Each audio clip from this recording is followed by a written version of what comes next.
now. Welcome, friends. Thank you so much for joining us tonight for our program, Ukraine, Russia, and NATO Update with Ray McGovern. Tonight's program is sponsored by Massachusetts Peace Action and the Community Church of Boston. So before we begin, we're going to hear a few words from our sponsors. First up is Cole Harrison, Executive Director of Massachusetts Peace Action. Thanks, Amara. Should we spotlight? I'll just mention a few things. This weekend is the 60th anniversary of the Cuban Missile Crisis. And nationwide, there will be actions called Defuse Nuclear War at congressional offices, calling on Congress to rise to the occasion and establish a no first use policy, take our weapons off alert, stop building new ones, and sign the Treaty on Prohibition of Nuclear Weapons. And we'll have 6 actions in Massachusetts at congressional offices, and I think there's 50 nationwide. You can go to defusenuclearwar.org for more. We have a webinar on the Taiwan Policy Act with Code Pink on Tuesday. This is a major change in U.S. policy towards Taiwan and China that we need to understand and act on. We have started a monthly series of standouts on Cuba to end the embargo. And on the 30th of this month, we'll have 2 standouts in Somerville and in Arlington, Massachusetts at 2 p.m. So welcome you to join those. And finally, for the November 8th election, we are supporting 2 referendum questions in Massachusetts, the fair share tax and the rights of immigrants to get a driver's license. And we're also helping our National Peace Action Network with 2 candidates who are running against right-wing Republicans in other states, Michigan and Wisconsin. That's it. Back to you, Amar.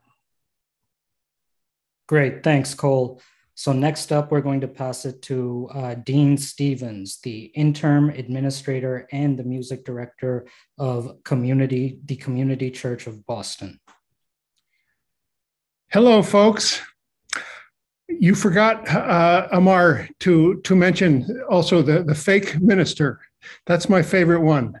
Welcome to Community Church. We are just so honored to be doing these co-sponsorship and so happy to have Amar Ahmad on our team, helping us with all kinds of computer stuff like social networks and online things like webinars and co-sponsorships with Mass Peace Action. I hope we have a whole lot more.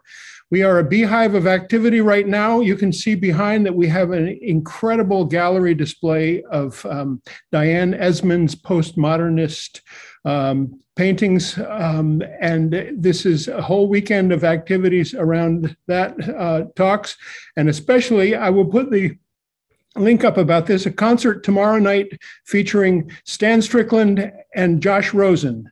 I hope you will join us. All proceeds of the painting sales as well as of the concert are for our ongoing maintenance and improvement projects for this building. We have on Sunday, John Pilger joining us. We are going to show an excerpt of his film that's called The Coming War on China, and then have a Q&A with John. Monday, we have another program about Hebron. It's a collaboration with the Tree of Life Foundation in Connecticut. And we have 3 speakers, Palestinians from the town of Hebron. And if you don't know about what's going on there, it would behoove you to find out and act to stop the horrific circumstance there. That's Monday. Check out our website, communitychurchofboston.org, for a whole bunch of more upcoming events. We have a newsletter that just came out as well. You can find it on our website. Thank you, Amar, and I'm looking forward to hearing you, Ray. Great. Thank you, Dean. And thanks to MAPA and Community Church of Boston. So without further ado, we can get started with our program now. Russia, Ukraine, and NATO update with Ray McGovern. This is a very serious topic, and I know many of us have thought a lot about this. for a long time. Some of us have even written about it and read about it. So I just want to take a second to acknowledge that this is a difficult topic. So thank you, everyone, for your deep thoughts about this and for your time for joining us tonight. We're so grateful and honored, really, to be joined tonight by Ray McGovern, former CIA analyst Ray McGovern. Ray McGovern conducted the early morning briefings of the president's daily brief to President Reagan's most senior national security advisors. Earlier, he led the Soviet Foreign Policy Branch and chaired national intelligence estimates and other interagency efforts. After he retired, Ray co-created the Veteran Intelligence Professionals for Sanity as a corrective to the fraud that had overtaken intelligence analysis, most blatantly before the invasion of Iraq. Ray McGovern, welcome. Thank you so much for joining us.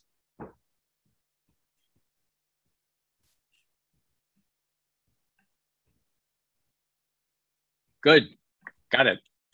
Thanks for having me.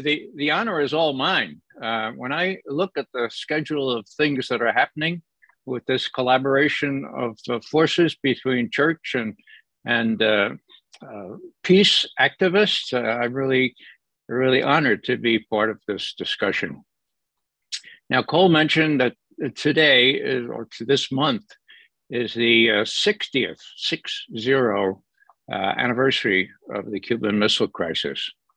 It happens that today, the 13th of October, was the day that the U-2 flew out of the US and photographed the arrival of Soviet medium-range ballistic missiles in Cuba. They were interpreted, those photos, and given to President Kennedy on the night of the 15th of October.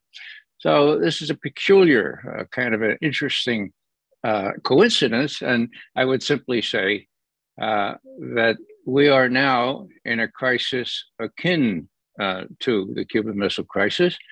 And that is because, a great power feels an existential threat. And when a great power feels an existential threat and has the power and wherewithal to meet that threat, that great power does so. Now, in '62, the great power was the United States. Our president was President Kennedy. He made it quite clear he was not going to abide the entrance of medium-range ballistic missiles in Cuba. The warning time that they would have given would have been in minutes, a very, very short warning time, and the range would have included Washington, D.C., and Omaha, Nebraska, where SAC, Strategic Air Command offices were then. So what am I doing here? Am I doing some sort of analogy with Ukraine, or what's going on? Well, I will argue, as you'll see in the following, that Putin decided years ago that unless the US stopped putting medium-range ballistic missile emplacements ready to accommodate the missiles themselves in Romania, Poland, and Ukraine, then that would be an existential threat to him. And so this is a curious kind of anniversary where we remember what great powers do when they're faced with an existential threat. Actually, they do things that are of question legality, like, Kennedy put in a blockade. That's an act of war. He threatened nuclear war. Not supposed to do that. He prepared some of my colleagues that were from the infantry school at Fort Benning to invade Cuba. Not supposed to do that either. But that's what you do. Now, what did Putin do? Well, we can talk about that a little bit later. But I want to set the stage because this is very serious stuff. I want to set the stage for Ukraine by showing you a video by a person I very much admire. His name is Senator Bill Bradley. And I admire him not only because he's a far better basketball player than I was, and they beat us when I was playing for Fordham. I admire him very much because he let his heart out. And at the end of January 2008, when it when it appeared that Bush and Cheney were about to persuade NATO allies to admit Ukraine and Georgia into NATO. Amar, if we could have that first video, that would be really great. And then we can discuss what it's all about. Okay, sure.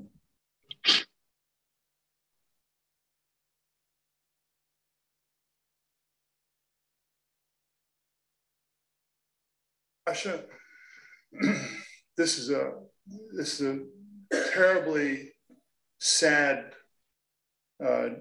thing for me, because I spent a lot of time in the 80s and early 90s on Russia. I'd go there every year. I'd spend weeks there. I traveled all over.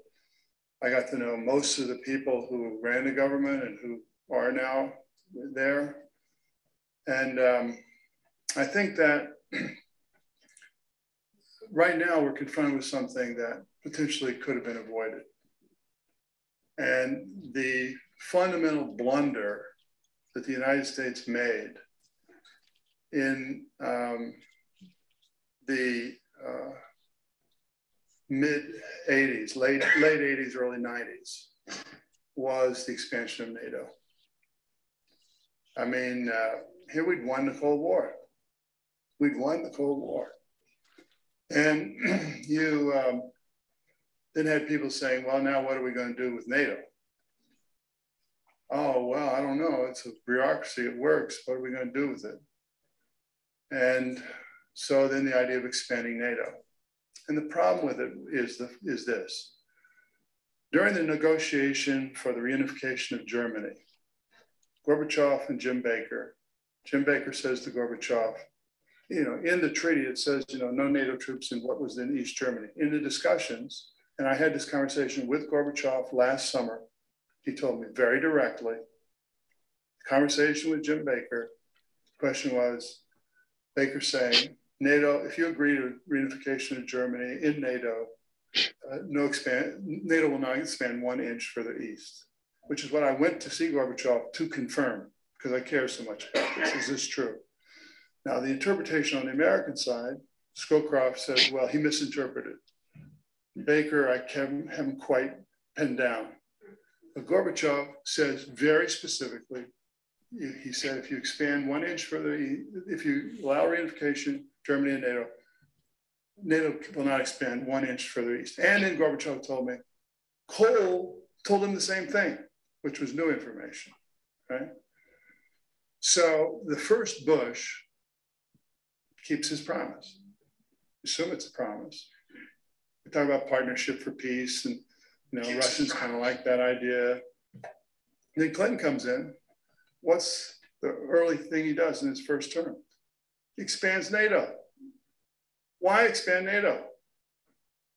And I read, and I've been rereading because I've been thinking of writing something about this, Strobe Talbot's article in Foreign Affairs about why expand NATO, and you read it and you say, huh, that's a reason?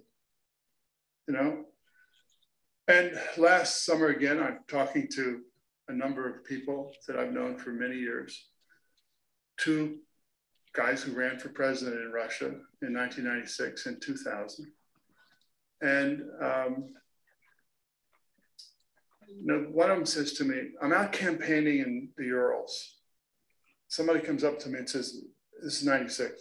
Why are the Americans expanding NATO? Isn't that a military alliance?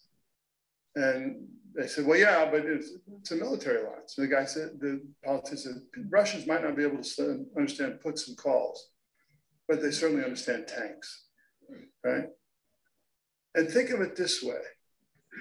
What would any politics 101, somebody who's a friend, supporter, goes bankrupt, what do? You call them up on the phone and say, you know, Joe, it's tough. I know things are going to be okay. You're going to be back. You know, you show them some respect.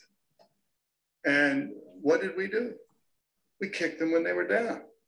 We expanded NATO. And in expanding NATO, created the issue that allows the authoritarianism that has returned to say it was justified. And I think that it was a blunder of monumental proportions.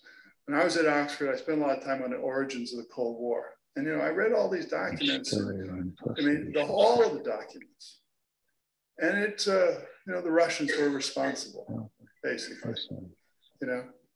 Here, it's unfortunate. It's a blunder of vision.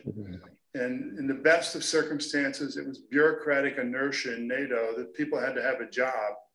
In the worst of circumstances, it was a self-fulfilling prophecy with certain people in the Clinton administration who were irredentist, East European types who believe Russia will forever be the enemy, and therefore we got to protect against the time where they might once again be aggressive, thereby creating a self-fulfilling prophecy. So what do you do with it now? Still talk. But if we had done that, and if we'd really done a strategic partnership, talking about common threats over the long term and what we can do together, because we knew ultimately Russia would be back. I mean, they did have oil even then. Imagine how Iran would be different today. Imagine how Central Asia would be different, So you've got me at a kind of moment where my feelings about the Russian thing are extremely sad, because I think that we've created a problem that could have been easily avoided. And we've lost a partner that could have been enormously important over the long term. And in particular, with regard to the issues that most threaten us today.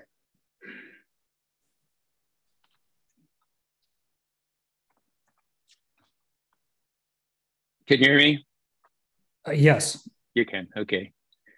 I find that very poignant. Bradley was a good man, an honest man. Scowcroft, less so.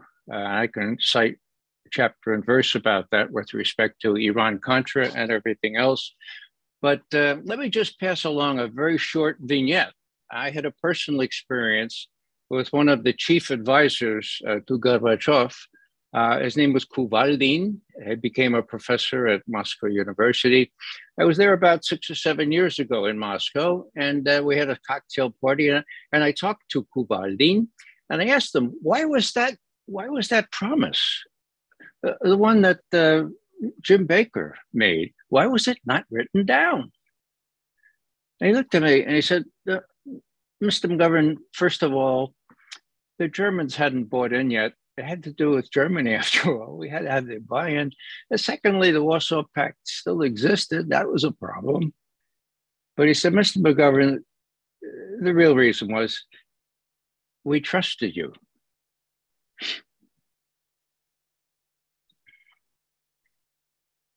No trust now. Let's continue on from what Bill Bradley addressed onto how things worked out with respect to Ukraine in the aftermath. May I have the slide equivalents, Amar? Yeah. 1 second.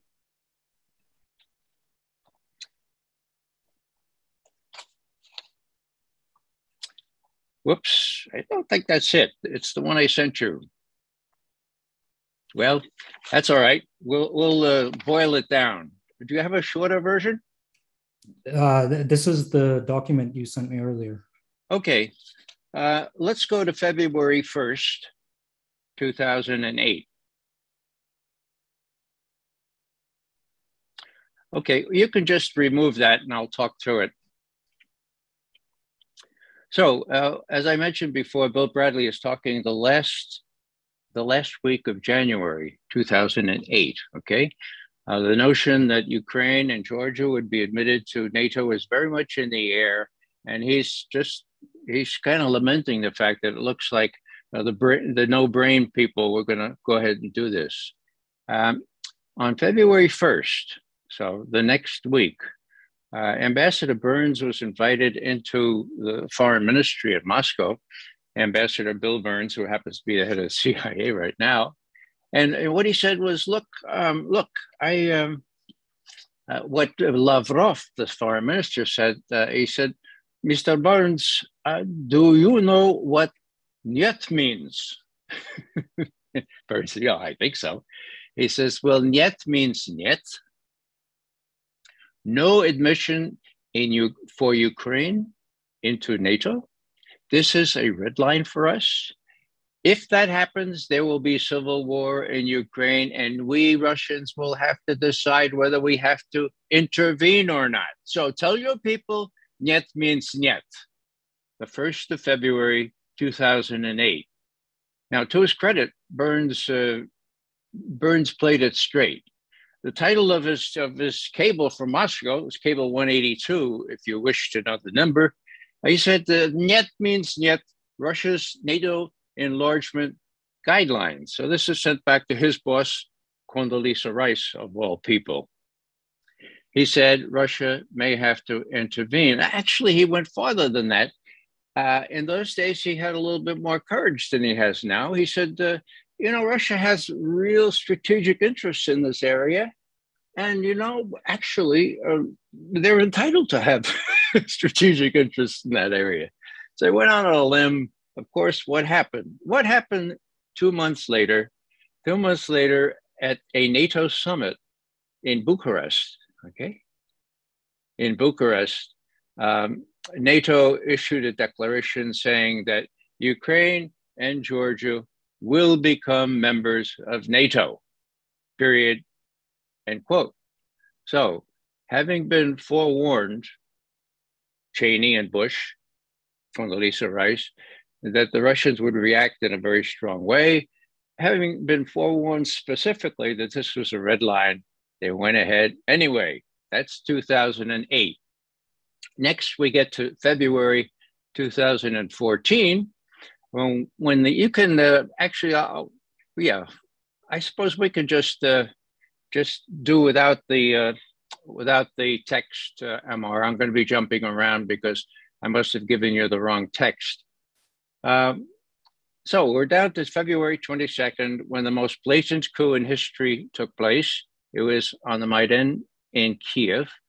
Why the most blatant coup in history? Because it was advertised 2.5 weeks in advance on YouTube. Most of you know, I think last time I spoke to you, I played the tape of Victoria Nuland talking to the ambassador that we had in Kiev at the time. So the US supported coup, new officials are appointed, and guess what? First thing they do is say, we're going to join NATO. Oh, and besides that, we're going to ban Russian as an official language. So that's February 22nd, 2014. Well, this didn't go over well, and we know what happened. We know the annexation of Crimea. And actually, I will point out tangentially that a month after Crimea was annexed back into Russia, Putin made a speech. And he said, we were motivated partly by the notion that Ukraine might become part of NATO. But, quote, more important, end quote, was the notion that there would be medium-range ballistic missiles put in Crimea and the rest of Ukraine. Whoa, okay. From the very outset, he was worried about that. And he spoke to Western reporters about this. And he pointed out that, these anti-ballistic missile sites that are going into or have gone into Poland, and I'm sorry, the one is Romania and they're going into Poland, they can easily accommodate cruise missiles, Tomahawk missiles. They can accommodate hypersonic missiles if the US finally gets them. And well, let's go along here and see what that would mean. December 2021, so just last December, Putin addressed at some length what could be called the State of the Military meeting there, big meeting there in Moscow. And he said, this is very worrisome because these Mk-41 launchers, which are already in Romania and are going into Poland, they're adaptable for launching Tomahawk strike missiles. And if US and NATO missiles are also deployed in Ukraine, their flight time would be only 7 to 10 minutes, 7 to 10 minutes, or even 5 minutes if we're talking about hypersonic systems. Quote, this is a huge challenge for us, for our security, end quote, Vladimir Putin on the 21st of December last year. What happened?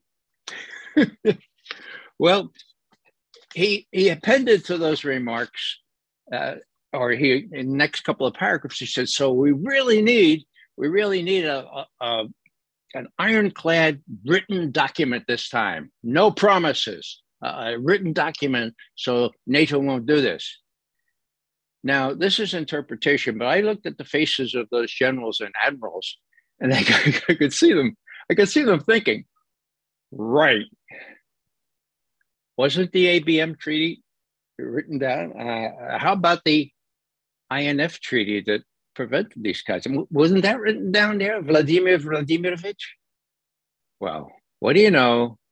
10 days later, the Kremlin gives a call to the White House and says, Mr. Putin wants to talk to Mr. Biden like now. The White House was flummoxed. Why now? Our negotiators, by mutual agreement, are meeting in Geneva beginning 9-10 January. Why now? Well, to his credit, Biden said, okay, if I have to talk now, we'll talk now. What was the outcome of that meeting?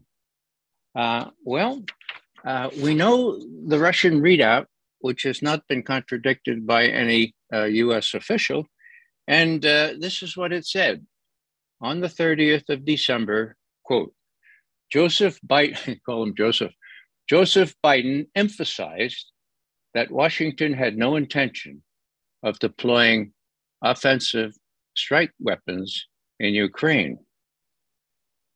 Now, there's a fellow named Yuri Ushakov, who is one of Biden's chief national security advisors, and he waxed eloquent about this the next day. He was very approving. He said, this meets a lot of Moscow's goals in those draft treaties that they had surfaced earlier in December. And they had a really nice New Year's Eve there in Moscow. I thought, well, this is a really good way to get those negotiations started. After all, this is our primary strategic concern. Well, guess what? There's many a slip between cup and lip. And 6 weeks later, when Putin and Biden talked again, the readout was, well, Ushakov saying, we have to lament the fact that in this follow-up discussion, follow-up to December 30th, Biden did not address the non-expansion of NATO or the non-deployment of strategic strike weapons on Ukrainian territory. To these items, he said, we have received no meaningful response. Well, what does it all mean? To me, it means that Putin and others might have felt a little diddled, or maybe Biden promised too much, and his successors or his people said, Joe, you can't let that go like that. And so there was no commitment by the US, despite President Biden's personal promise not to do that. Now, that was the middle of February. There were other things going on, two major things, one of relative importance, and that is that the US, the NATO-trained Ukrainian forces were massed across the Donbass and seemed ready to go in and clean the Donbass out after 6-7 years of intensive training to NATO standards. That worried Putin. But the big factor, the bigger one, is the fact that he met with Xi Jinping on the 4th of February and got his nihil obstat, his okay to go ahead and do what he did on the 24th of February. Now, I never thought that the Chinese would acquiesce in that. My Chinese friends all advised me that they would never violate their supreme cardinal principle of non-interference in non-aggression, no sacrosanct, Westphalia, okay? Well, they did. And instead of saying, well, Westphalia, they said, we judge each set of circumstances on their own merits. And as you know, they abstained just yesterday. The Chinese, the Indians, the South Africans, well, you can do the math. If Russia is now isolated, well, the math that I do doesn't substantiate that. So I compare this to the Cuban Missile Crisis once again, and I say, well, if Putin felt, as Kennedy did, that there was an existential threat here, and that his, as all presidents' first duty is to protect their homeland, then one can explain a little more why things evolved the way they did at the end of February. Now, people say, McGovern, what are you, in Putin's pocket or something? I mean, don't you hate Putin? No, I don't hate Putin. Intelligence officers don't hate anybody. Okay, sorry, but I don't. What I do is try to understand him. Yeah, but wasn't that illegal? Well, I'll let the lawyers argue about that. Wasn't what Kennedy did illegal? The point is simply, as John Mearsheimer says far more eloquently than me, when you face an existential threat, and when you have the means to meet that threat, a great power is going to do precisely that. And these emplacements of missile sites that could accommodate cruise missiles and hypersonic missiles on the periphery of Russia, I think look the same way as the medium-range ballistic missiles emplaced in Cuba exactly 6 years ago did to President Kennedy. And that's where I try to understand. The comeback is, well, don't you condemn it? And I say to myself, if I were Putin, I'm not sure what I would have done. I like to think that I'm a nonviolent person. I don't know. I'm not going to be a hypocrite. I'm going to say I condemn, I detest Putin and all that stuff. I'm trying to understand him, okay? And I'll just finish this little thing with a little button. Actually, I think I have it right over here. Hang on for a second. I hadn't intended to show this, but if you could see this, this is a button I got in Germany. It says, Putin verstehe, okay? Somebody who understands Putin. This was about 6-7 years ago, and I said, wow, that's good. Somebody's trying to understand. Oh, no, Ray, this is a pejorative. This is awful. You wouldn't want to wear this thing in Germany. This means you're in Putin's pocket. All right. I'm not in Putin's pocket. I try to look at things objectively, and I have to say that the little rundown that I just gave you on the facts and what Putin himself and others said, and the history of it going back to actually 1990 and more recently 2008, and then the coup in Kiev, nobody ever mentions the coup in Kiev on the 22nd of February. And so people are, I'm reminded of Will Rogers, the great humorist. He said, what's the problem? Well, the problem ain't what people know. The problem is what people know ain't so. That's the problem. And that's what I'm trying to do, and my colleagues try to do, to shed a little light on why Putin has acted the way he's done and what other issues need to be looked at in that light. Now, before I see I'm running a little late here. I want to say, my wife said, look, address the nuclear issue, Ray, for God's sake. People are worried about nuclear weapons. Well, in my point of view, Putin has no reason to use nuclear weapons except, as usual, as a deterrent. Now, it was unusual that he raised this at the beginning when the invasion took place. That was unusual. Since then, and actually, there was no sign that they actually increased their readiness. That's interesting. So it was a rhetorical thing to remind, look, this is how seriously we take that. Don't forget that when push comes to shove, we have nuclear weapons. Their doctrine is what has been repeated. We won't use them unless somebody uses them on us, or we feel an existential threat to Russia, okay? So, to the degree people want to make an existential threat to Russia, then and only then can we expect Russia to resort to these weapons. And the main thing most people have been worried about that I talked to is the false flag possibility of somebody detonating a small nuclear weapon and blaming it on the Russians, and then we're off and running. So what is the threat? What is the nuclear threat? Well, there is one. It's called Zaporozhye, the biggest nuclear power plant in Europe. Now, the Ukrainians have been shelling that thing. IAEA, International Atomic Energy Agency of the UN, went down to inspect. They had to have Russians kind of shepherd them in so that they didn't get shelled. And then they saw the shelling, but they weren't allowed to say, oh, the shelling came from across the river, it came from the Ukrainians. They weren't able to say that, okay? Because IAEA is a non-political thing. Well, it's easiest pie to figure out where the shelling is coming. What's the danger? The danger is real. I have a good friend who knows about these things, and I want to read you what he sent me today.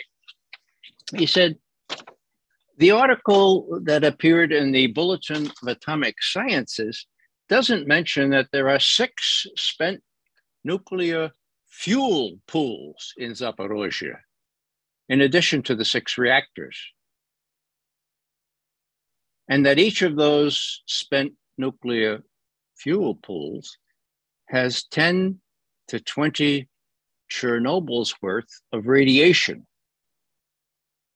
So that in a worst case scenario, there will be 60 to 120 Chernobyl's worth of radiation.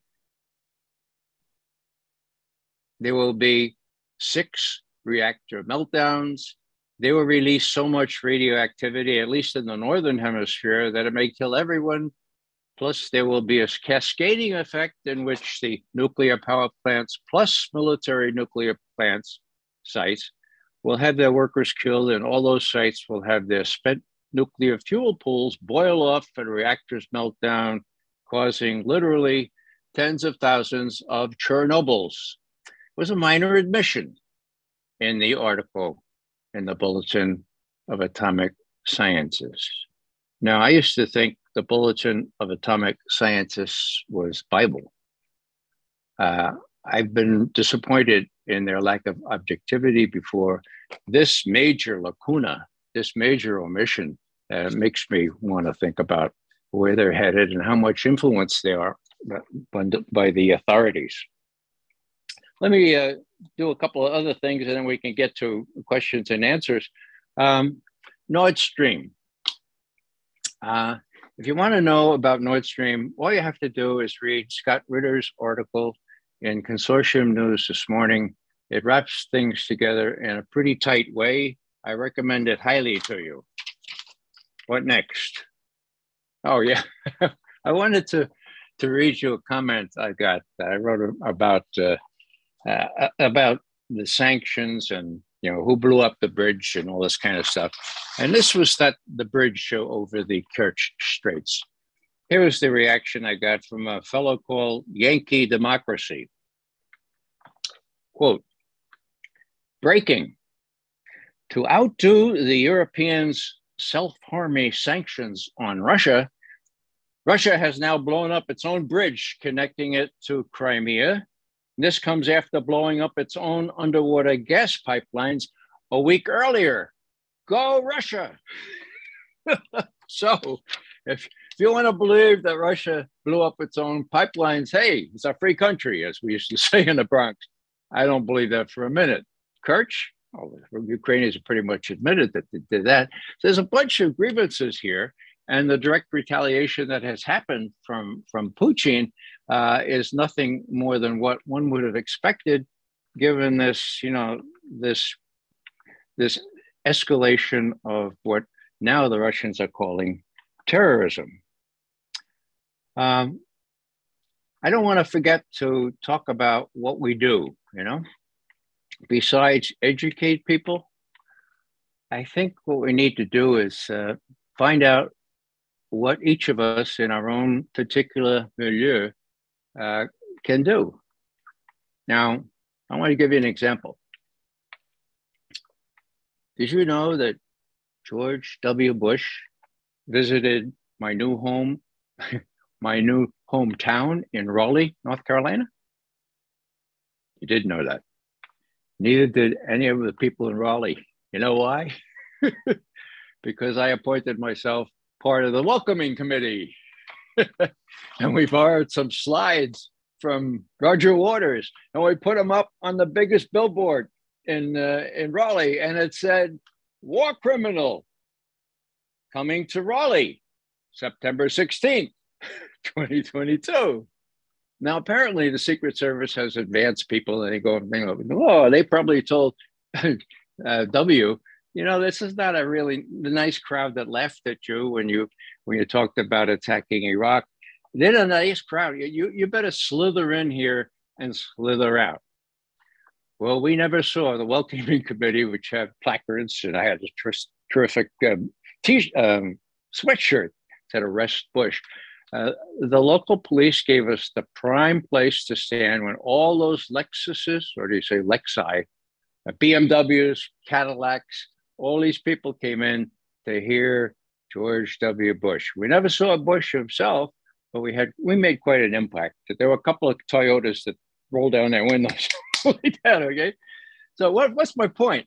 Well, all I'm saying here is that Bush not only can't travel abroad, but if we can do in Raleigh with maybe 20 committed activists and a little help from Roger Waters, you guys could do something like that.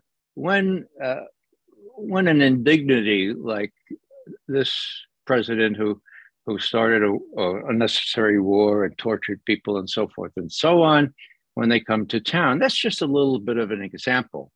Now, there are lots of things that others can do.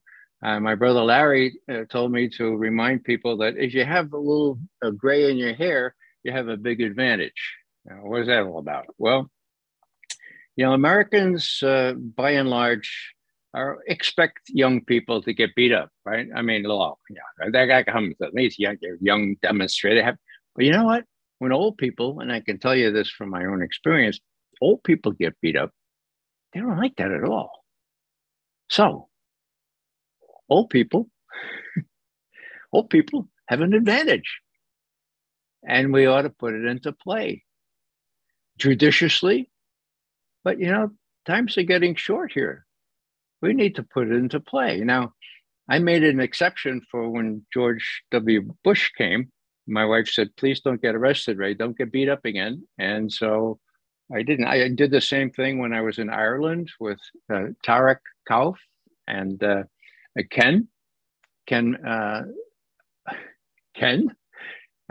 I didn't get arrested there. So that was a lucky thing because they had to hang around and watch in Ireland for a long time. So all I'm saying here is that you can do what you can do in your peculiar circumstances. My good friend Colleen Rowley, during Iraq and Afghanistan, she's a senior lawyer, former FBI division counsel, and I've watched her on the floor tearing up sheets to hang on overpasses, saying no more war and this kind of thing in Minneapolis, or cardboard and stuff. If Colleen Rowley can do this, you can do that too. What else?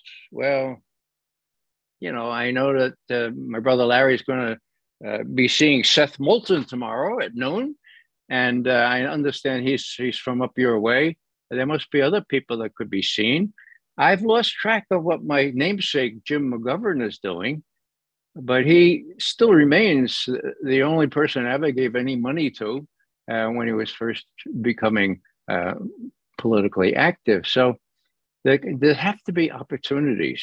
And if it includes physical presence and that kind of thing, well, I think we have to be up to doing that because the hour is late. I'll finish with this. Back during the Third Reich, most of you know about Friedrich Bonhoeffer. There was another major figure called Albrecht Haushofer. Now, Haushofer was a geolog. He was a geologist in Berlin. And he got tenure, you know how that is. He got tenure by keeping his mouth shut, right?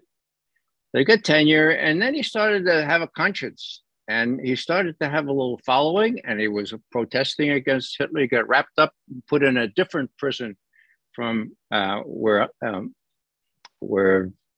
Dietrich Bonhoeffer was. Bonhoeffer, in that prison, they hanged you.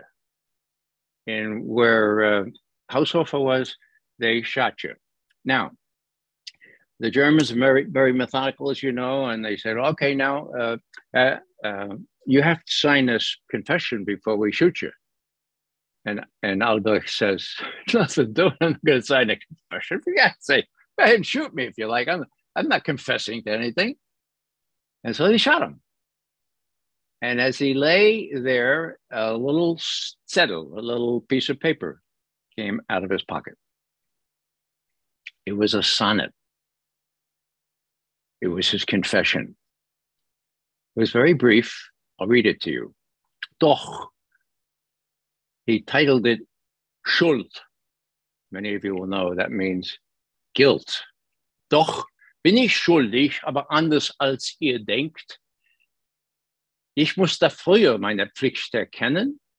Ich musste schärfer Unheil nennen. Okay? Yeah, I'm guilty, but it's not what you're thinking. I should have earlier, stärker, more powerfully followed my conscience and spoken out. Mein Urteil habe ich zu lang gelenkt. I put my judgment off far too long. Ich habe gewarnt, I did warn, aber nicht genug unklar. Und heute weiß ich, was ich schuldig war. I did warn, but not enough. Genug. And not klar. Claro, clear. So I did warn, but not enough, and not clearly enough. Und heute, and today, weiß ich, was ich schuldig war. I know what I was guilty of. That's a sonnet, okay? So, as Martin Luther King and others have said, there is such a thing as too late. What we need to do is get off our derrieres, okay? And call people names that they should be called if they're treacherous or if they're lying to us. And the last thing I'll say is from my, again, my brother Larry suggested it. What do we call people like Blinken? What do you call people like Sullivan, who still act out of their Ivy League recognition that we are all powerful, that we are exceptional, that we actually are indispensable? Well, very, very short vignette. I was up at the Harvard Business School for an in-residence program for 3 months, okay? Lots of CEOs in my class. At the end, we had to do a critique, of course. Well, it's not doing a critique. So we were all doing the same critique. And, you know, after the first page was, everybody turned the page at the same time. And on the top of page 2 was Professor Vansel, long since dead, okay? Now, Vansel was the worst teacher we had. The others were excellent. So what happened? We turned the page, and the CEO from Price Waterhouse shouts out in his Southern accent. He was in Atlanta. He said, hey, guys, anyone know whether asshole is hyphenated? There are a lot of people needing hyphens. And whether we call them those kinds of things or not, we need to stand up to them because they can get us in a peck of trouble. Actually, existential threat is not any exaggeration in these days. Thanks for listening, and I'm really looking forward to your questions. Great. Yay. Thank you, Ray, so much. That was wonderful to listen to. Okay, so a question that's came up a lot over the last few months and weeks and today is people are curious, Ray, what does a negotiated peace settlement look like? What steps would the United States and NATO have to take for a negotiated peace settlement to this conflict? Well, my view is that this was one that Putin can't afford to lose, just as Kennedy couldn't afford to lose out in Cuba. My view as an Army intelligence officer is that you look at the estimate of the situation, you try to figure out where the enemy is, how many they are, what kind of weapons they have, and locks, LOCS, lines of communication and control or supply, okay? Now, if you look at the map, for God's sake, and you see the existential threat that I believe Russia faces, Russia can't afford to lose. Does that mean they'll use nuclear weapons? They don't need to use nuclear weapons. What you can see them doing over the last 3 days is bad enough. If that continues for another week, the Ukrainians are going to be really in sad shape. Was this provoked by these, what the Russians call terrorist incidents? The stuff in Zaporozhye, the stuff under the Baltic, the stuff on the Kerch Bridge? Well, those are provocations, to be sure. Whether the Russians were waiting for those or not, they're doing it. So what can NATO do? Well, NATO can provide still greater range missiles, right? Okay. Well, last time they did that with these HIMARS, okay, they go 50 miles. What Foreign Minister Lavrov said is, okay, we were going to settle for the Donbass. And now geography dictates that we go at least 50 miles farther. Okay, that's what he said. So the name of the game here is the balance of power. In my view, Russia has it. It can't afford to lose this. It has the wherewithal to win it, unless Biden and NATO want to say what they don't want to do what they say they don't want to do, risk a third world war. By and large, they're going to have to pull back. And I just hope they do that sooner rather than later, because people are dying, you know. Ukrainians are getting killed all over the place. Ukrainians from no fault of their own, and Russians and others are getting killed on that battlefield. So why prolong the misery when the outcome is very much likely to be as favorable to the West now as it's ever going to be? That's my view. Can you talk a little bit more about the connection between this conflict in Ukraine and the energy and political crisis in Germany and Europe? Sure. Yeah, I mentioned or I alluded to that before. The latest news is that those folks who sabotaged the Nord Stream pipelines, don't know who it could possibly be. Read Scott Ritter's article. They screwed up. They missed one. One line from the Nord Stream is functional. And as I mentioned yesterday, Putin said, look, we can make that thing functional. We can, all we need is German permission to turn the spigot on, and you guys don't have to freeze to death in Germany this winter, nor does your industry have to suffer incalculable losses. Now, I had a friend who caustically said, well, you know, do you think the Germans can rise up before they're stuck on their knees to the ice before they act like adults? I don't know. I served 2 tours in Germany. I'm fluent in German. I have a lot of good German acquaintances. But, you know, they tend to be very, very obedient and very, very risk averse. And they don't want to defy Big Brother, the United States. So are they willing to tolerate a winter where their economy is buffeted and where their people are very, very cold? The sensible answer to that is they shouldn't. They should turn on that spigot. But, you know, I've been saying they should stand up to the U.S. I've been saying it for decades now, and they never do. And it's 77 years now, for God's sake, since the end of the war. So if they do, and I hope they do, you know, that'll be the first time on so momentous an issue. And they have to evade the sanctions. They'd have to work out a deal with Germany.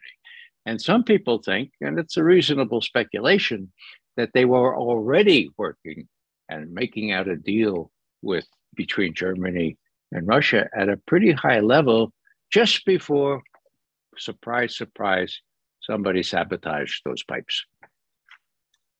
Yeah, so they took that option off the table for Germany, except unless the pipelines are still working, or some of them.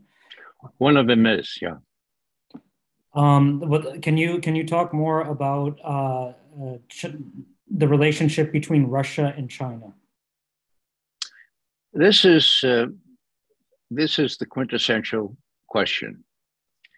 There used to be a triangular relationship. I know because my portfolio was Sino-Soviet relations way back 5 decades ago, okay? They were at loggerheads then. They hated each other. We thought they'd hate each other forever and ever and ever. They had irredenta. China was claiming 1.5 million square kilometers of Russian territory. They were shooting at each other across the border, okay? Now, we reported that looked very real and looked like maybe somebody could take advantage of that. Kissinger and Nixon did precisely that. So there was this triangular relationship, and Nixon went to China. Whoa! What did that do? That made the Russians very, very worried. They didn't want the Chinese to develop cordial relationships with the United States before they did. They don't want to be outmatched, okay? And so I, as chief of the Soviet Foreign Policy Branch in those days, watched the Russians have more flexibility, more give, more willingness to compromise. And you know what happened? The four-power agreement on Berlin happened. That's what happened. Okay, never happened before. And more important even, the anti-ballistic missile treaty was signed in Moscow in May 1972. I had the privilege of being there. I was so elated because I knew that would be the bedrock of strategic stability. Call it the balance of terror, if you will, but at least it would be stable. And it was for 30 years, 30, count them, 30, until W. Bush says, well, let's get out of there. And they got out of it. To the consternation of the Russians, what did the U.S. have in mind by getting out of the ABM treaty? Well, no answer. Then Trump, in his last year, gets out of the Intermediate Range Nuclear Forces Treaty. My God. Well, the Russians, what did the Russians get by way of explanation? Nothing. None of your business.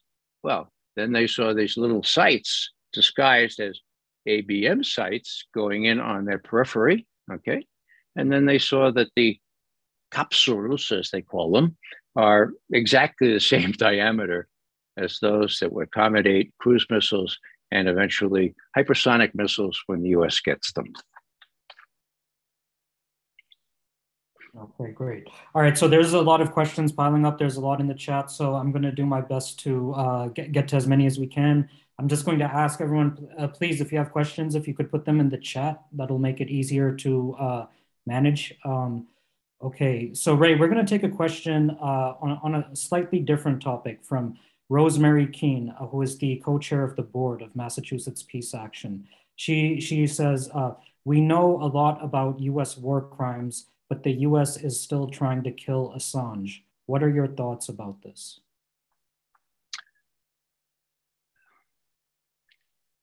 Julian Assange is a friend of mine. I try to get over any emotion here.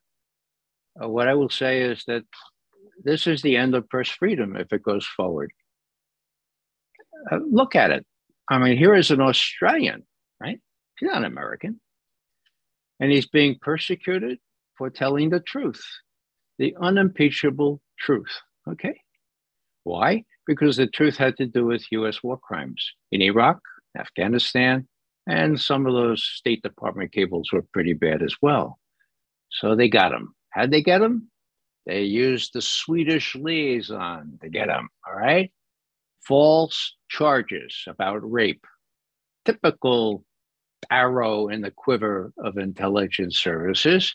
There was no rape. Those women were distraught that the Swedish police proceeded to make those kinds of announcements because all they wanted was for Julian to take some AIDS tests. And he wouldn't do that. He wanted to hang around in Sweden to answer these charges, but there were no charges. And so he left. So what I'm saying here is that he was captured. He was still able to do things from the embassy in Ecuadorian embassy in London, where I visited him several times. He did things that appeared heinous to the United States. Once I was sitting with Julian on the couch, and I said, you know, Julian, I admire a lot of what you did, how you've created this fifth estate to get truth out into the ether. But you know what? The thing I admire most about you, that you got Ed Snowden out of Hong Kong safely so he wasn't scooped up and put in a maximum detention center prison. Now, Julian is a pretty taciturn fellow, but this time he jumps off the couch and he says, yes, yes, we had to make it possible that somebody who told the truth didn't end up in the clutches of the authorities. And as many of you know, he called in all his chips. He had Sare Harrison, one of his lieutenants, go there, and they got him out. How'd they get him out? Well, you could figure out the story from stuff that has already been published, but Julian had a lot of contacts in that part of the world, not only in the high rises, okay? Not only among the hoi or stoi. He had contacts among the hoi polloi, and that's where they hid. And that's how they scampered onto that Aeroflot airplane. And in the flight to Moscow, his citizenship was revoked. His passport was taken. And so there he stayed in the Sheremetyevo airport for 6 weeks before Putin said, all right, you can come on in. It's the law, really, international law, to accept political asylees. And if there's any political asylee, it's you. So we let him in. Now, later they asked Putin, I said, do you think he did the right? Do you think Ed Snowden did the right thing? And Putin said, no. You know, I mean, here's Putin, KGB type. He wants to create a precedent where some of his own guys could do the same thing. He says, no. But what did he do just 3 weeks ago? Gave him citizenship. So Ed and his 2 children and his wife are living in Russia in exile, eager as hell to come home, but not willing to accept the fate that Julian Assange is having to accept. And I mention that because Julian is the saddest of all cases. Once it becomes known that if you want to report on US war crime or something that the US doesn't like, they're going to get you. How are they going to get you? Doesn't matter. They're going to get you because we have the capability of getting you.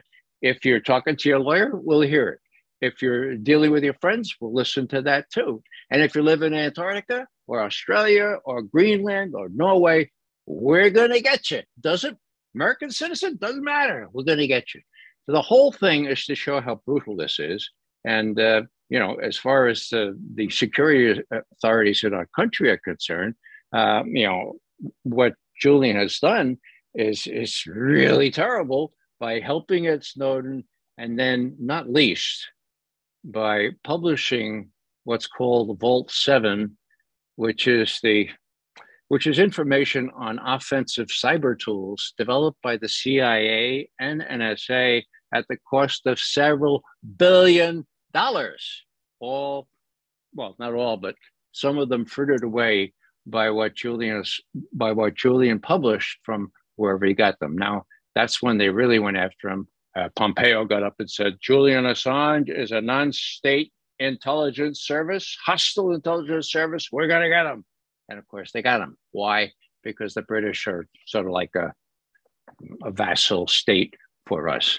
We're still hoping that the British will remember Runnymede and still have some judicial competence and character. But we'll just see what happens. We're hoping that Julian will. He has COVID now. I don't know if any of you knew that. He's in isolation there in Belmarsh prison with COVID. So, yeah, he deserves a lot better. He's a hero in my view. And he always said, you know, the truth will win in the end. I hope that I have to believe that that's true and that Julian doesn't suffer any more than he already has. Thanks, Ray. And thanks, Rosemary, for bringing up that question. Ray, I've heard, I've come across people say that this conflict has made apparent this transition from a unipolar world to a multipolar world. The US sanctions on Russia did not destroy the Russian economy or the Russian ruble, which is stronger than it was in February. China, India, and others continue to do business with Russia, buy Russian gas and oil. Do you have a comment on that? Yes. You know, I used to think that Biden's political advisors were bad, but I think his economic advisors may be still worse. They don't seem to appreciate what's going on in the world. How could they misjudge Russia's ability to rise above the sanctions? How could they misjudge the melding together of resource-rich Russia and resource-needy China with lots to offer Russia in return? And that, as I started to say before, is the real difference in the correlation of forces right now. I started to say there was a triangular relationship, and now it's, I don't know if you remember geometry, but it's an isosceles triangle, okay? And the US is on the short end of things. Russia and China are in effect allies. Is Russia isolated? If you have an ally like China, and if you have India abstaining on these votes, if you have South Africa abstaining on these votes, you know, if you just count the people in these countries and the strength of them, think about China. Russia is not isolated. They've driven Russia and China together in a way that they have never been so close before. And as I said, I think before, I think unless Xi, the Chinese president, unless Xi Jinping said, okay, if you have to do this, then go ahead and do what you have to do in Ukraine. We won't criticize it. We won't side with those that want to vilify you. It's hard for us in our principal position to endorse it. I mean, after all, we're Westphalia people, right? But we'll change that formula too. We'll say that now we judge each country according to what it does to protect its core interests, like existential threat, okay? And we'll say that we judge each situation according to its merits. That's a far cry from Westphalia. I remember in 2014 reading the mainstream corporate news and reading a lot about the annexation of Crimea by Russia. It wasn't until years later when I read Stephen Cohen's book. I actually learned a lot from Stephen Cohen's writing. He said that, he wrote that people in Crimea and people in Russia, they actually don't refer to it using that word annexation. They call it a reunification. And I just think about that. in the context of these current referendum, when the corporate media calls them illegitimate, but then I hear someone like Colonel Douglas McGregor saying no, they are legitimate. So what do you think? Well, the legalities aside for a moment, Crimea always was part of Russia since Catherine the Great. Okay, she beat the Turks off and established Sevastopol, the only warm water port that the Russian Navy enjoys. So think about Victoria Nuland, who was sort of the intellectual author, if you could call it that, of the coup in Kiev.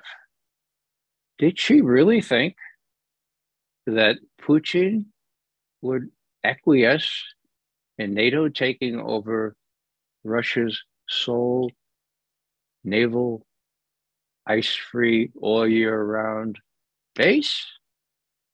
Well, you know, these people are a little weird. They might have thought that since we're so exceptional, that the Russians would just say, oh, okay, because, you know, bummer, you know.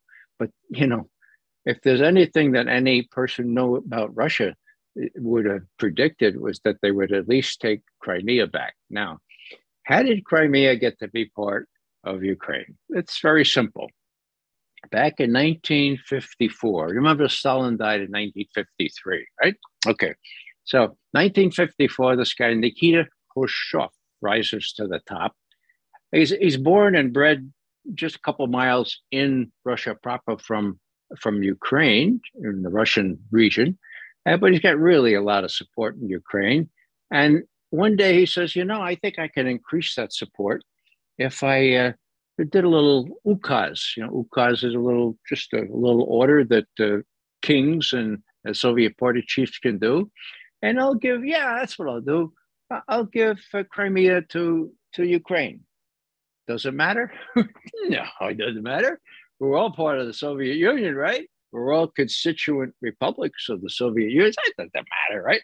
But it gives me some political support. That's the way I interpret that. I don't know if there's a better way of interpreting why Khrushchev did that, but it didn't matter at the time. It did matter, of course, when Ukraine became an independent country. Now, what did the Russians do?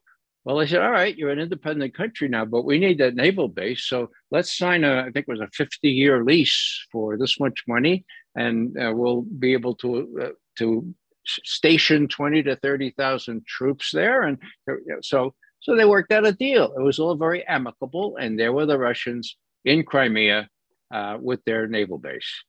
Now, when the coup took place, and it became clear that Russia would be forbidden as an official language, and that Ukraine wanted to join NATO, the people in Crimea, fearing what it would mean to have a new body in Kiev ruling them and discriminating against the Russian speakers, they clearly were not in favor of being assimilated into this new Ukraine. So what happened? Well, Putin got back from the Sochi Olympics on the 23rd of February, the day after the coup. And he convened his advisors and said, what are we going to do about Crimea? And they said, well, the Crimeans want us to take them in. Of course, they're all mostly Russian speakers. They're Russian stock. You know? So he said, well, yeah, but how do we do that? Well, this is what Khrushchev did. He took a piece of paper and he did a little ukaz. Why don't you do ukaz? He says, well, no, I don't think we should do that. Let's have a plebiscite. And they did. And the plebiscite, not surprising, it was over 90% people wanted to rejoin Russia. And Putin approved that. Of course, a month later, they were back in Russia. And as I think I said before, Putin said, you know, we moved on Crimea. We reincorporated Crimea partly because of NATO's designs or NATO's or Ukraine's acquiescence in joining NATO or wanting to join NATO, but mostly, more important, we feared the emplacement of offensive strike missiles, that is medium-range ballistic missiles of the kind Khrushchev put in Cuba in Crimea and the rest of Ukraine. So from the very beginning, that's 2014, Putin was very explicit about his fear that this territory, Crimea, the rest of Ukraine, might become host to intermediate range ballistic missiles. And indeed, when Trump got out of the intermediate range ballistic missile treaty, that enhanced their fears. And indeed, when these capsules went into Romania, they're already there. They're going into Poland. They're almost finished there. Then he extracted the promise, as I said before. Remember? December 30th, frantic call from the Kremlin. Putin wants to talk to Biden, like now. And they talk. And the readout is Joseph Biden said that the US had no intention of putting offensive strike missiles in Ukraine, period, end quote. 6 weeks later, as you may recall from earlier, 6 weeks later, what happened? Well, 6 weeks later, Biden and Putin talked again. And this time, there was not any merriment on the Russian side. There was a lot of chagrin because, as Ushakov, his main advisor, said, Biden didn't say anything about his former promise to prohibit intermediate range ballistic missiles, or what the Russians call offensive strike missiles, in Ukraine. So, you know, the Russians have been diddled. They were diddled in 1990. You know that story. Bill Bradley told it to you a little while ago. They were diddled all along on Ukraine. And finally, when Putin extracted this promise from Biden, next morning, obviously, Biden woke up and his advisor said, "You didn't really say that, did you, Joe?" Well, you can't do that. Now, Biden is not his own man, as most of you realize. So he was countermanded. And what's this look like to Putin? Who's in charge there in Washington? This is really important. Biden says he doesn't want a third world war. And yet he's got crazy admirals, people in what used to be SAC, the Strategic Air Command. Now it's the STRATCOM. People out in the 7th Fleet saying, "Oh, yeah, we got these, we got a lot of nuclear missiles. We could use small ones, or yeah, we might do it. It's almost inevitable." Now, what's Putin going to think about that? He already knows from Ellsberg's book, which has been given to him in Russian translation, that the authority to use nuclear weapons way back when, decades ago, devolved to some tactical units, if you can believe it. Read the Doomsday Machine. Read what Ellsberg has to say about this. It's scary as hell. So if you only have a few minutes of warning time, launch to target, I mean, does it really make a lot of sense to get on the phone with Mr. Putin that, well, you know, we think this is real. Should we do? In other words, Putin doesn't want to have 7 to 10 minutes for cruise missiles or 5 minutes for hypersonic missiles to decide whether to blow up the rest of the world. Would he blow up the rest of the world? I'm convinced he would. He has said so. He said something to the effect that what would the world look like without Russia? So that's how important all this is. And that's why I just hope that judiciousness prevails in Washington and that we don't perpetrate this kind of risks so that these things are employed. Thanks, Ray. I'm going to make one quick note before returning to questions. It's 8:22 in the Eastern time zone here. And Ray has been very gracious with his time. We're going to go until 9 or possibly sooner. So there's a lot of questions. There's over 100 people in the Zoom right now and over 100 people watching on social media as well. So I'm going to take a question. Carolyn Scar sent in a question. She wrote, "I recall reading that US Special Forces were planning to train contingent in Iraq to fight under the US. Might there be U.S. training of special forces in Ukraine? There might be. Actually, there are. It's no secret. They're there. A lot of them are getting wounded or killed. It's really become a proxy war, and it's a very short slip into an openly declared war. I mean, the Russians have said, "Look, we're not fighting Ukraine.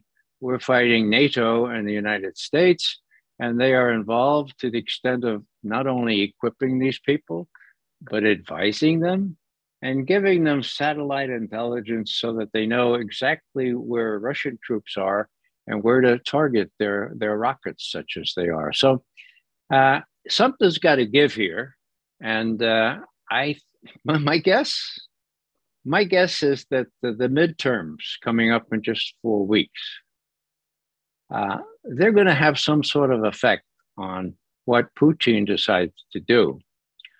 One would have thought that he would sort of wait it out and just see what happens.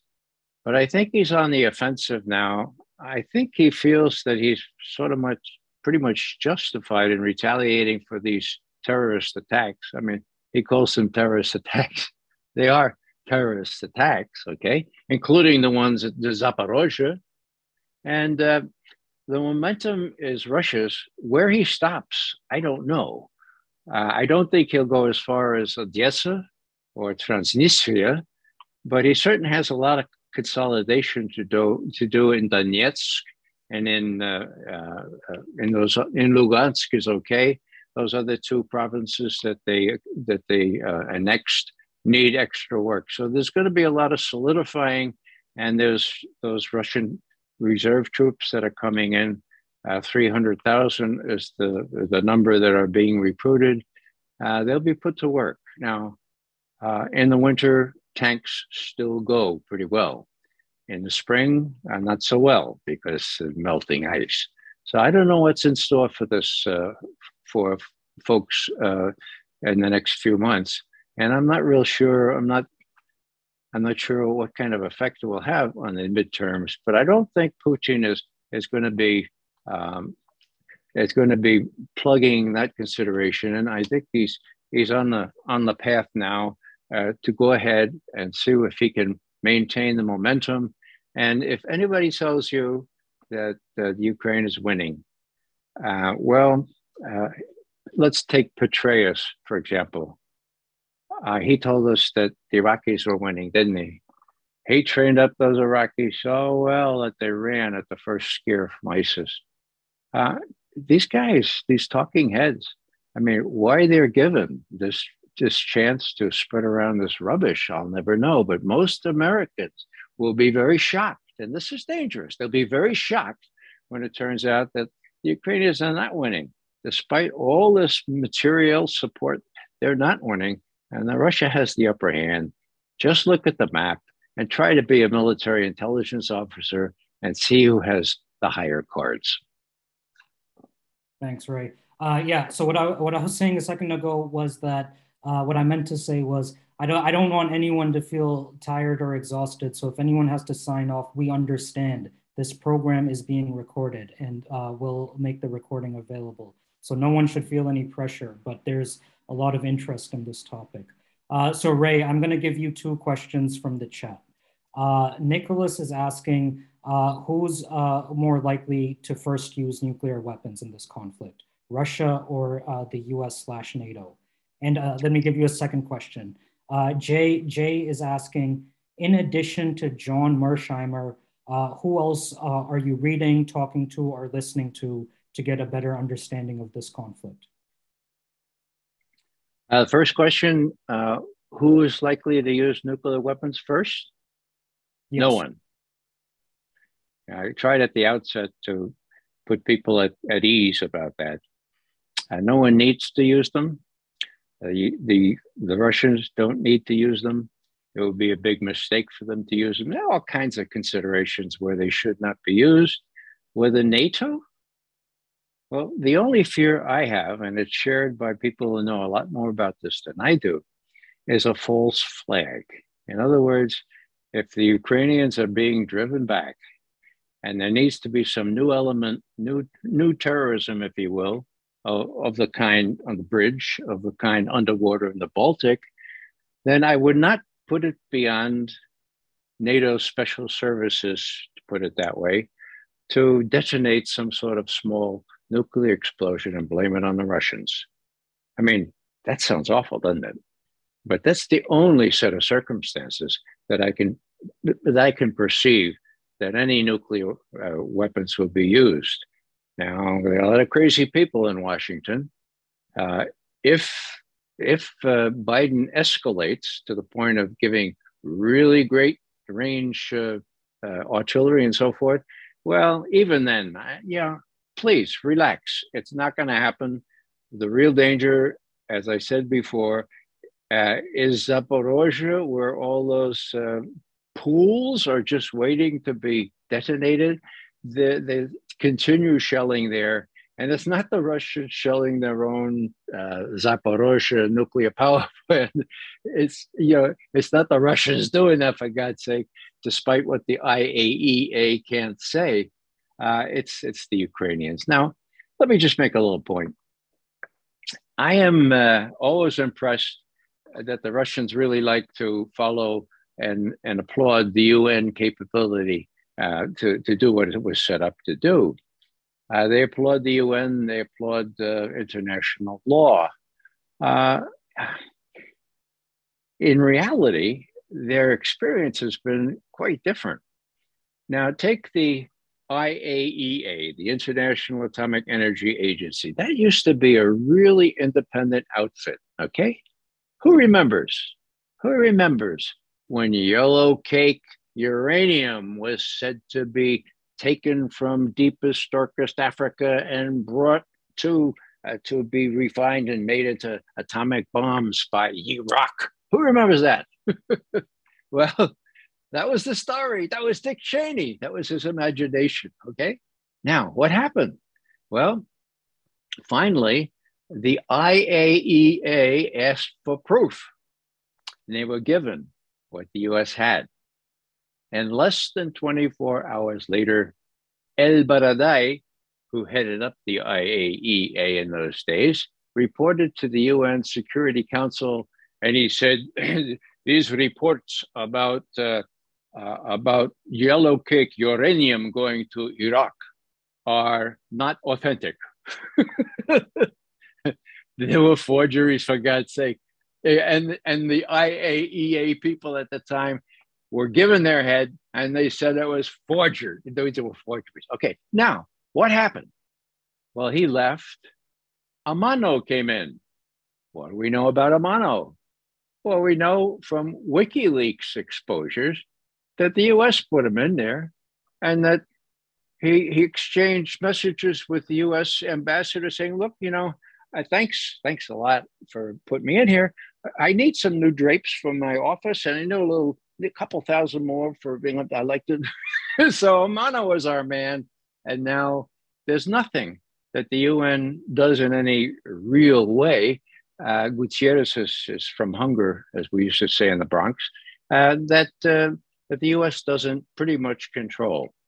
And so here, I was going to suggest, well, who's going to investigate the sabotage of the Nord Stream pipelines? Oh, it's going to be the Swedes. Same ones that framed Julian Assange, the Swedes. The Danes, also part of NATO now, and the Germans. Now, they're not letting the Russians do it? No, they're not letting.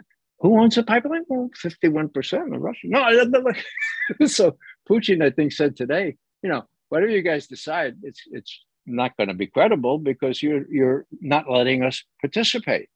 How about the German that can participate? So he looks at the damage. He's an expert, and he sees where it leads. And what's he going to do? Is he going to say, oh, I think the Russians did it? I don't know. But the Germans have a lot of stake in this. Will they stand up against the Swedes and the Danes? I don't know. We'll see what happens. But the problem is, getting back to my primary point, the UN is very much under the under the power of the United States. Gutierrez has done very little, and he too is afraid. And he's certainly not unbiased in how he's handled the Ukrainian thing. So it's to the Russians' credit, I would say, that they still say the UN has to be involved in these things. We think the UN and international law is what we should follow, and not rule-based international order. Anybody know what that is? Look it up, Google it. Rules-based international, there isn't any. We make the rules. That's what we base the international order on. Come on. That's because we're exceptional and indispensable. You know, I ask college classes when I talk, I say, you know, we're indispensable, right? Oh, yeah, okay. So what's, do you know what synonyms are? And they say, yeah, that's a like word. Do you know what an antonym is? Usually one or two say, yeah, that's an opposite word. I say, okay, so what's an antonym for indispensable? And they go, dispensable? Yeah, right. You got it. So if the US is indispensable, it sort of means that all these other countries are dispensable. And just a final thought on this. There was a high point in US-Russian relations. It was September 2013. The neocons wanted Obama to strike Syria openly with US military forces, Tomahawk missiles and the rest of them, shock and awe. Obama, to his credit, didn't want to do that. Okay, who bailed them out? Anybody know? Putin. Obama went up to Putin for one of these G7 meetings, met Putin, and Putin said, look, I know that you don't want to make a new war on Syria. I got a solution for you. And we've worked out with the Syrians that they're willing to have all their chemical weapons destroyed under UN supervision on a ship specifically outfitted for such destruction. You have a couple of them, if we can use your ship. And Obama said, really? Yeah, listen to the Syrian foreign minister tomorrow. And indeed, that's what he said. So Obama said, well, thank you very much. I don't have to make a war. Later, he told Jeffrey Goldberg, you know, this was against the Washington playbook, but I did the right thing and I'm proud of it. What happened?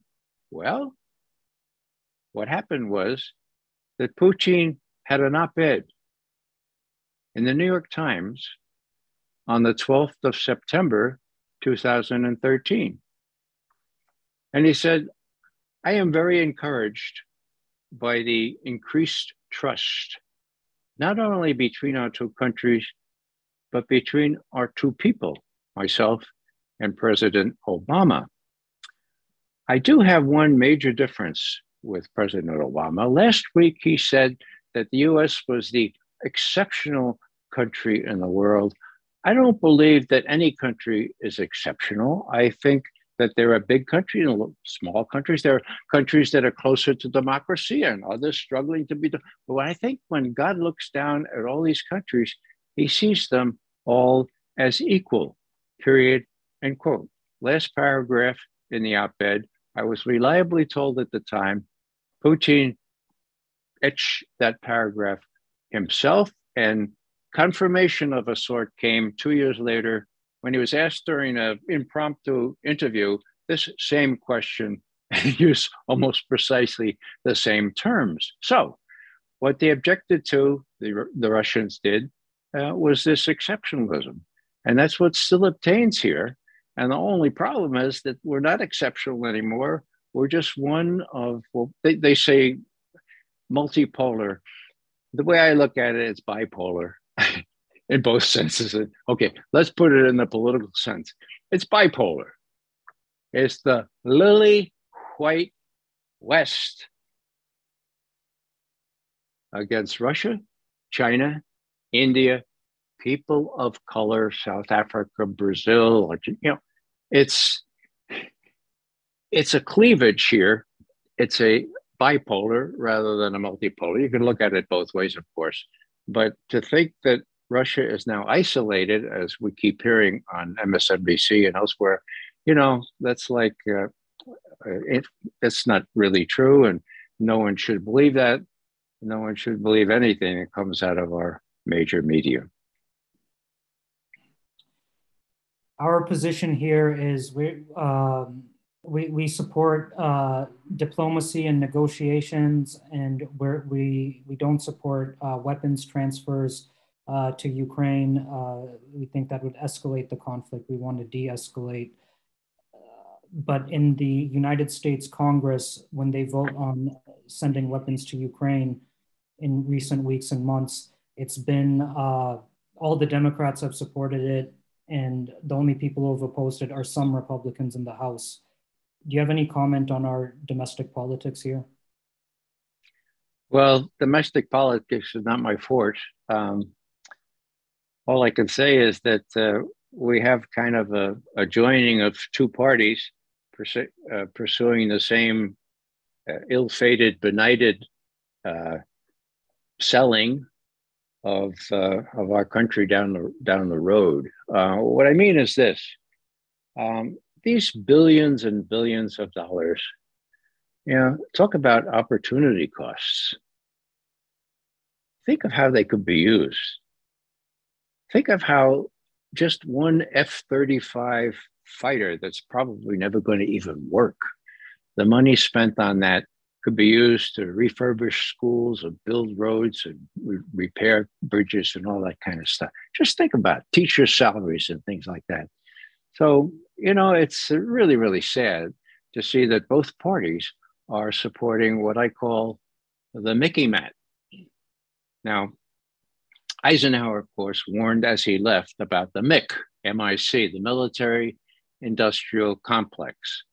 He said they have already aggrandized, if that's the word, more power than ever before. And if they have an accretion of power, still more, democracy is damaged and in jeopardy. The only solution, says Ike, is a well-informed citizenry.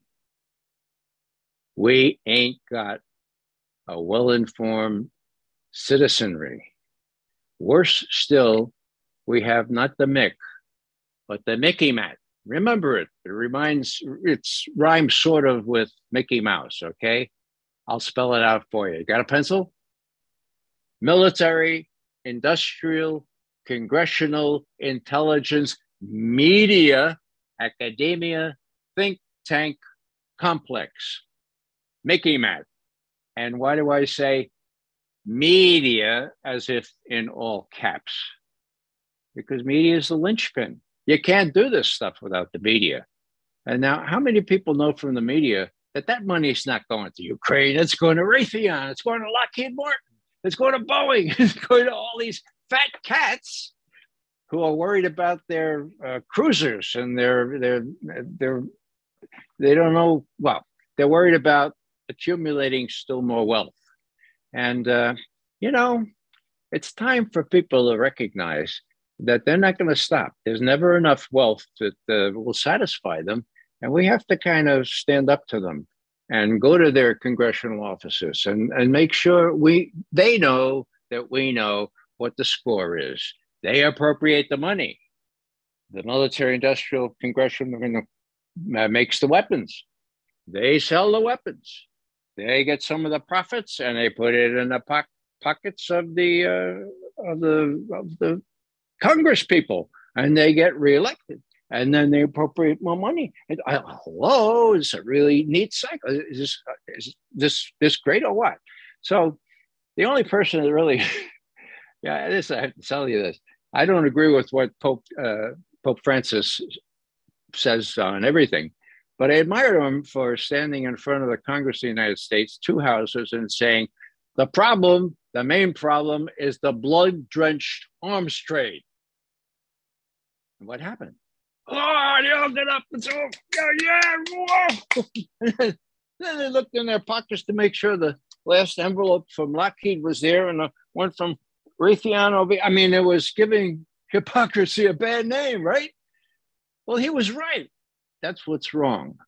And, you know, if we don't choose the opportunity, this particular juncture, to rise up against this kind of thing in whatever way we can, well, we're not doing what we need to do in what Tom Paine called, you know, the winter of our. We're not winter soldiers if we're not able to do what we can to expose these people and to make them unelected, or to just try to make people realize that Raytheon and Lockheed shouldn't be ruling our country. Nahid in the chat is asking, how would history judge Zelensky? Zelensky? Yeah. Yeah, well, he's a terrific, terrific actor.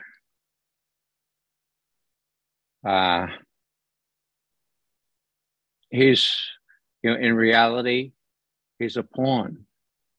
I dare say my impression is that he has not much regard for the Ukrainians that continue to die in droves, die just so that Ukraine can appear to be still in the battle. That was the whole point behind the recent Ukrainian offensive. They want to make sure that NATO didn't have any doubts about their ability to continue. So I have a very poor idea of Zelensky. Worse still, his puppet masters are using him in a way that really hurts the Ukrainian people. And he's a pretty smart guy. It's hard for me to believe that he doesn't realize that. Okay. All right. So I think we can start getting ready to wrap up the program now. Unless people, I'm seeing some questions come in, but I think, Ray, you might have addressed some of these throughout the night. So yeah, so I think we're going to get ready to wrap up the program. I'm going to read a quote. Hold on, let me find it. Okay, this is a quote I came across this week. Quote, with potentially hundreds of thousands of people dying, we must demand the immediate negotiation of the peaceful end to the war in Ukraine, or we will end up in World War III and there will be nothing left of our planet, all because stupid people didn't have a clue. That quote is from our former president, Donald Trump, from a rally on Saturday in Arizona. So I just thought it was interesting, ironic, that Donald Trump is the most prominent person in our discourse calling for peaceful negotiations to end this conflict. Well, you know, let me comment on this.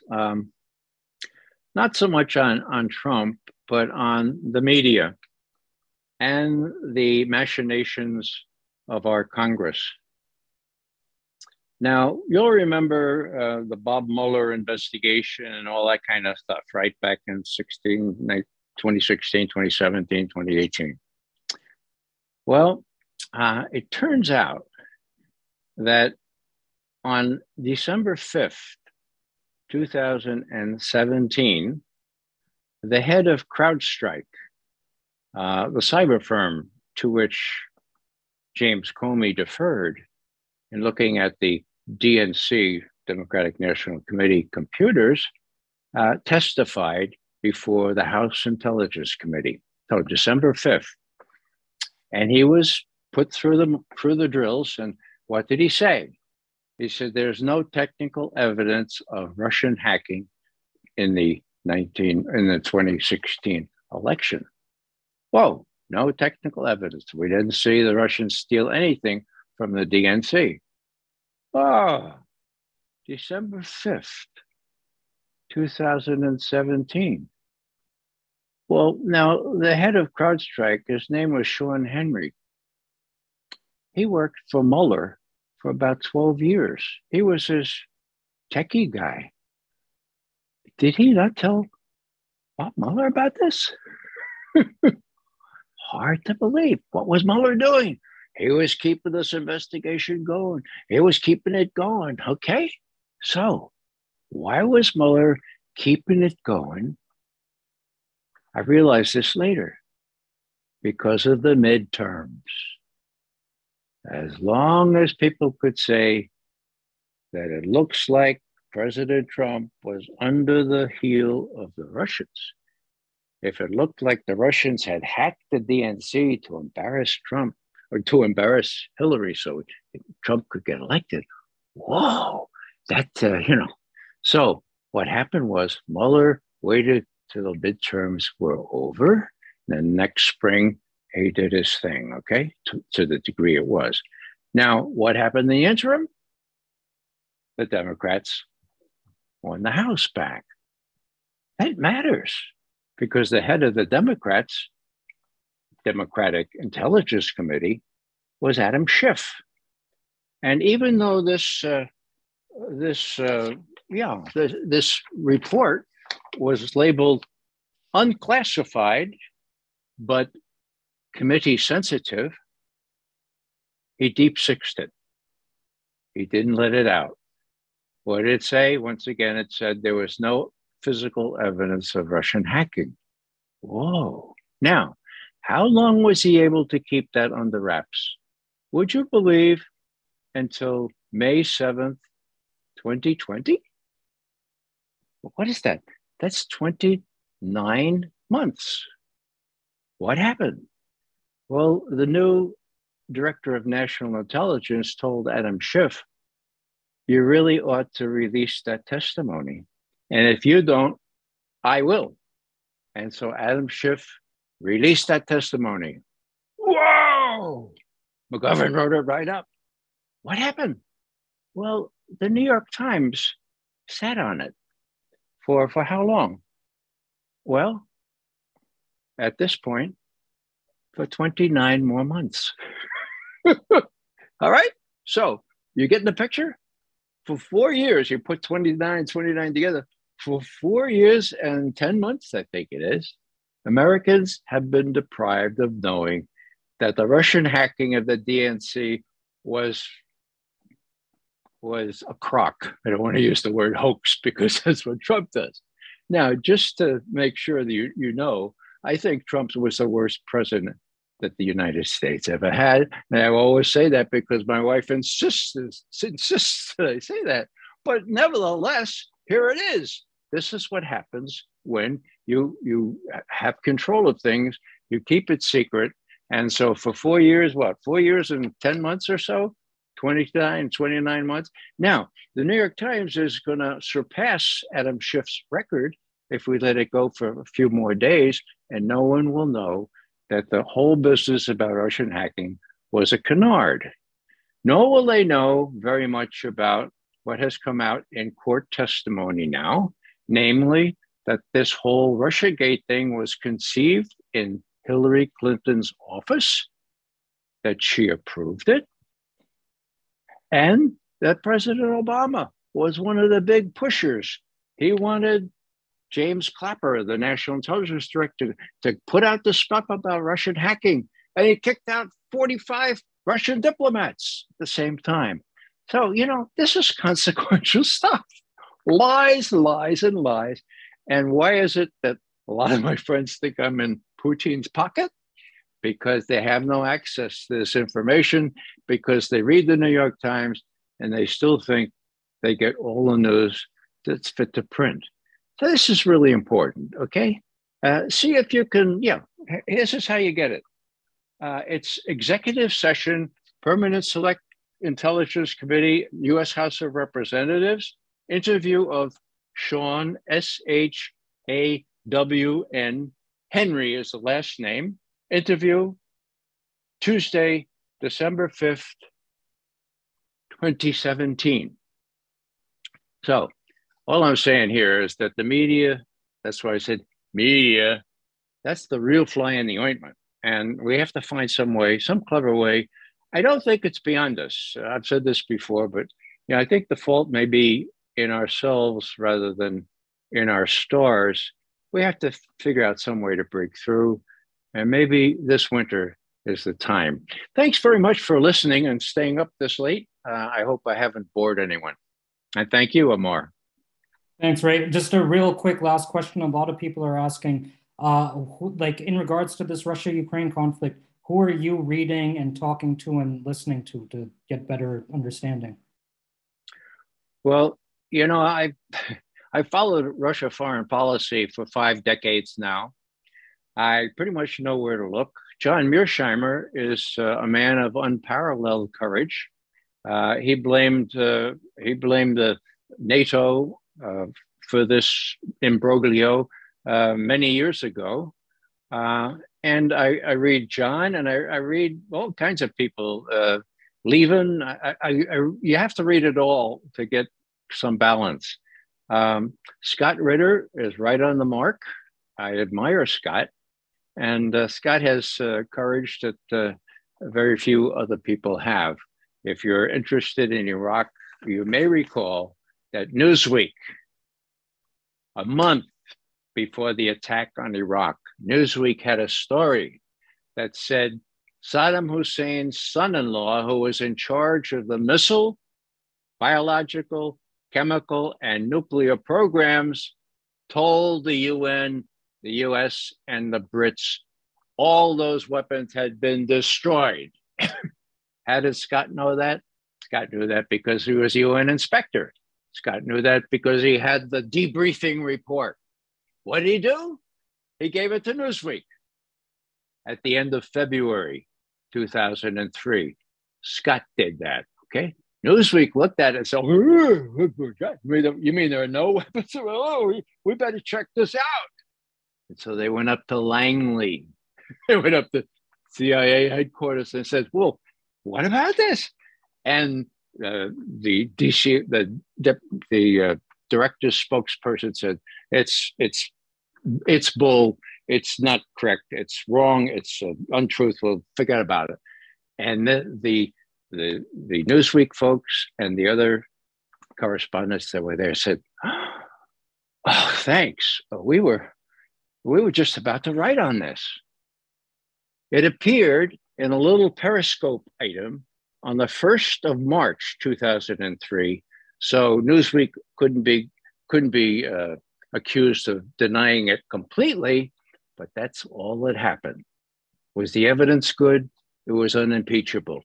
It was a UN document from the debriefing report. I didn't know it was Scott that gave it to them, but he did. He banged on Biden's door. He banged on Hillary's car. He says, look, I know there are no weapons of mass destruction there, and he didn't get to first base. So what I'm saying here is that when you get a guy like Scott Ritter, you read him. When you're a guy like Mearsheimer, you read him, but you also read the crazies. And, you know, I had prepared a little clip here, which we don't have time to get into, but I even saw something on Fox News. Somebody showed it to me yesterday, an interview of one of the CIA types who said that that Biden's son, Hunter's laptop, looked like it had all the earmarks of a Russian operation. And one of the Fox guys interviewed him and said, but it wasn't. It was real. I mean, hello. And the guy said, oh, no. So it's really horrendous. Look it up. It's on Fox. Who's this guy? I forget his name. I don't like him at all. But somebody Greg sent Gutfield. that clip. What's his name? Greg Gutfield. I'll put the link in the chat. Please do. Yeah, and you'll see how far it's come. Where CIA people, and there were 51 so-called intelligence officials that said, Hunter's laptop, that's all the earmarks of an intelligence operation run by the Russians. You know, the press ran with that. YouTube kicked the New York Post off its platform. All kinds of things happened, which was really, really exciting. I mean, exciting. And I have to confess, this is a True confession from Ray McGovern. I knew that that was really important. I wanted to write on Hunter's laptop. And I didn't have the courage of Glenn Greenwald. Why? Because I didn't want to face the feedback from my family. Why are you trying to help Trump win? So, you know, if you're an intelligence analyst, you're not supposed to worry about the consequences. You're supposed to just tell the truth. The consequences are up to other people. And I failed in that instance. And I think it's exceptional interest. I failed to rise to the occasion. Glenn, of course, did. And he had to leave the organization that he actually founded and start his own network or whatever. So Glenn is one of my heroes. Read him as well. And Consortium News and Anti-War are probably the best websites that I could recommend. Amy Goodman used to be good. She's getting better, but she was unwilling to even interview me or anybody else who thought that that the Russian hacking was not proven. And it was really left a sour taste in my mouth, because you're not supposed to be a Democratic spokesman or a Republican spokesman. And I repeat, I have a long lineage of Democratic roots. My father cried when FDR lost. I asked my father, what's the difference between Democrats and Republicans? He said, Democrats care about people like us. No more. They don't. They're all together, making a lot of money. Last thing I'll say is they're members of the upper crust, which is defined by my Irish grandmother as a bunch of crumbs held together by a lot of dough. Thank you very much. Yay, thanks, Ray. Thank you so much. Thanks, Ray. Thank you, everyone, for sticking with us for 2 hours here now. So on that note, everyone have a great night.